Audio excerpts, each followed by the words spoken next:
Everyone, welcome back to your channel blend the trouble. आज हम decision trees के बारे में पढ़ेंगे कि डिसीजन ट्री क्या होता है। देखेंगे कि डिसीजन ट्री क्या होते हैं, इनको क्यों यूज किया जाता है, how to choose the best attribute at each node, what is entropy and information gain and what are the pros and cons of decision tree. अभी तक रिवाइंड कर लिया जाए तो देखते हैं कि हमने मशीन लर्निंग के इस कोर्स में क्या क्या पढ़ा है। सबसे पहले हमने देखा कि मशीन लर्निंग क्या होती है, उसके बाद हमने उसकी दो टाइप्स के बारे में पढ़ा, supervised and unsupervised learning. Supervised learning की मजीद आगे दो टाइप्स हैं, क्लासिफिकेशन एंड रिग्रेशन। क्लासिफिकेशन के एल्गोरिथम्स कुछ लिस्ट किए गए हैं यहाँ पे, उनमें से डिसीजन ट्री एक एल्गोरिथम है क्लासिफिकेशन के लिए। तो आज हम डिसीजन ट्रीज के बारे में देखते हैं। डिसीजन ट्री, अगर आप एक डेली लाइफ ट्री भी देखें जो नेचुरली हम हर रोज देखते हैं, तो उसमें हमें नजर आता है कि कुछ इंटरनल नोड्स होती हैं, कुछ आउटसाइड नोड्स होती हैं और कुछ लीफ नोड्स होती हैं। इसी तरह हमारा डिसीजन ट्री भी कंस्ट्रक्ट किया जाता है। डिसीजन ट्री पे जो लीफ नोड्स होती हैं ये हमारी क्लासिफिकेशन नोड्स होती हैं, यानी कि हमारी ये रिजल्टिंग नोड्स होती हैं जिन पे हमारा रिजल्ट शो होता है। इंटरनल नोड्स होती हैं कुछ जो हमारे एट्रीब्यूट्स को शो करती हैं, और एक हमारी रूट नोड होती है जो कि हमारे क्लासिफिकेशन जिसके ऊपर हम करना चाह रहे हैं उसको शो कराती है। देख लेते हैं कि डिसीजन ट्री बेसिकली है क्या चीज। A decision tree is a non-parametric supervised learning algorithm which is utilized for both classification and regression. ये क्लासिफिकेशन और रिग्रेशन दोनों के लिए यूज किया जाता है, but mainly it is use for classification. It has a hierarchical tree structure which consist of root node, branches, internal nodes and some leaf nodes, जिस तरह हम ऊपर देख भी चुके हैं। Decision tree learning is one of the most widely used techniques for classification. Its classification accuracy is competitive with other methods और it is very efficient. Decision tree के अंदर जो टर्मिनोलॉजीज हम यूज करते हैं बेसिकली उनमें से एक है रूट नोड, एक इंटरनल नोड और तीसरी leaf node.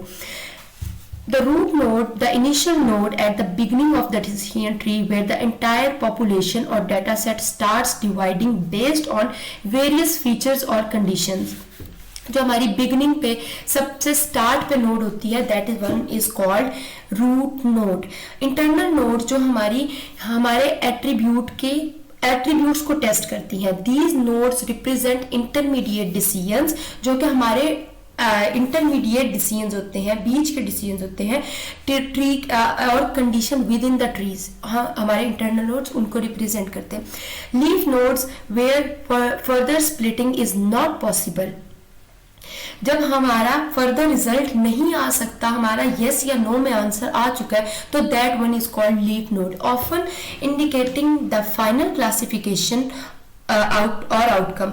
Leaf nodes are also referred as terminal nodes because इनके आगे कोई नोड नहीं होती, इस वजह से हम इनको टर्मिनल नोड्स कहते हैं। Each leaf node assigns a classification. हमारी लीफ नोड ही हमारी क्लासिफिकेशन को जस्टिफाई करती है कि जो आप क्लासिफिकेशन, आप जिस नोड, रूट नोड की किस एट्रीब्यूट की क्लासिफिकेशन करना चाह रहे हैं उसका रिजल्ट हमें लीफ नोड के ऊपर मिल जाता है। यहाँ पे अगर हम एक डाटा देखें तो ये डाटा, इसमें हमारे पास 4 एट्रीब्यूट्स हैं, age, has, job, own house, credit rating, और एक हमारे पास क्लास है जिसमें हमारे पास यस या नो में आंसर दिया हुआ है।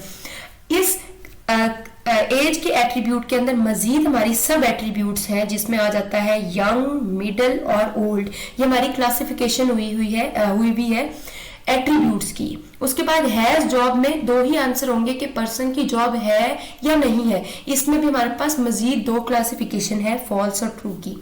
ओन हाउस, जिस पर्सन की हम बात करें उसके पास अपना घर है या नहीं, उसकी भी मजीद 2 क्लासिफिकेशन हुई भी है। और क्रेडिट रेटिंग, इसकी भी मजीद 2-3 क्लासिफिकेशन है। अगर हम डिसीजन ट्री में देखें इस डेटा में, तो अगर हम अपने एज को अगर हम अपनी एज को एज अ रूट नोड बनाएं, एज के एट्रीब्यूट को, तो वहां पे हमारे पास मजीद 3 क्लासिफिकेशंस होती हैं, यंग, मिडल और ओल्ड, जिस तरह हमने अपने इस डाटा के ऊपर शो कराई हैं। उसके बाद उसकी उस यंग की मजीद उसकी जॉब है, उसका ओन हाउस है या क्रेडिट रेटिंग है, ये हमारी रूट नोड है, ये हमारी टर्मिनल नोड्स है, इंटरनल नोड्स, और उसके बाद हमारी आ जाती हैं ये लीफ नोड्स, जो कि हमारा आंसर शो कराती है, दैट वन इज यस और नो। हम डिसीजन ट्री के जो हमने डाटा ऊपर देखा है उसी की हम एक एग्जांपल लेते हैं। एज को अगर हमने as a root node consider किया है और पहले वाले डाटा को हम अगर रीड करते हैं तो यंग पर्सन है तो हम यंग में चले जाएंगे। उसके बाद उसके पास जॉब है, यस या नो, उसके पास जॉब नहीं है तो हम फॉल्स वाले एट्रीब्यूट में चले जाएंगे और हमारा डिसीजन ट्री यहीं पे स्टॉप हो जाएगा। अच्छा, क्वेश्चन ये है कि क्या डिसीजन ट्री एक यूनिक चीज है? No, it is not a unique thing. ये टेक्निक काफी टाइम से यूज हो रही है क्योंकि ये आंसर एक्यूरेटली देती है और it is easy to understand and perform, इसकी परफॉर्मेंस भी बहुत बेटर है।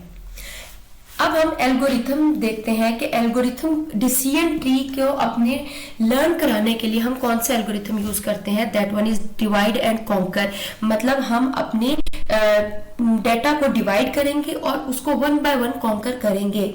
इसमें हम स्प्लिटिंग की टेक्निक भी यूज करेंगे। Tree is constructed in a top down recursive model, क्योंकि हमारा ट्री रूट नोड से लीफ नोड तक आ रहा है तो इसलिए टॉप डाउन मैनर में ये चलेगा।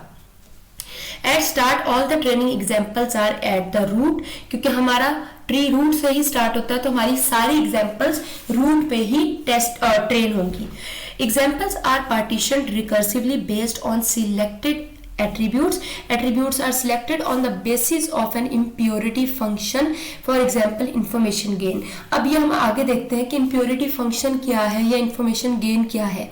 Conditions for stopping partitioning. अब हम अपने डिसीजन ट्री को स्टॉप कब करते हैं? स्टार्ट तो हमने अपने उसको रूट नोड से किया, लेकिन हमने उसको स्टॉप कब किया और किन कंडीशंस पे करते हैं?